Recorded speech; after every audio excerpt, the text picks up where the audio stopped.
In this video we will fix a ASUS TUF monitor settings grayed out, disable HDR, game mode and unlock the OSD. Fix 1. You can change the picture mode. Press the menu button on your monitor, go to game viewer or picture mode, select racing mode or user mode, and the step 4 you can check if the grayed out position is now available. Fix 2. Turn off HDR.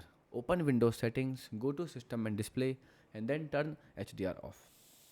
Check your monitor menu again and then in the fix 3 you can disable the adaptive sync and FreeSync feature.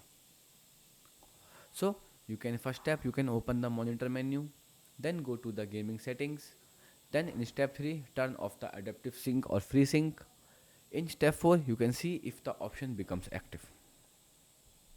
Now we move to our last fix is a reset monitor settings. Press the menu button, go to system setup, then in step 3 you can select all the reset and then in step 4 you can confirm and restart the monitor. Goodbye.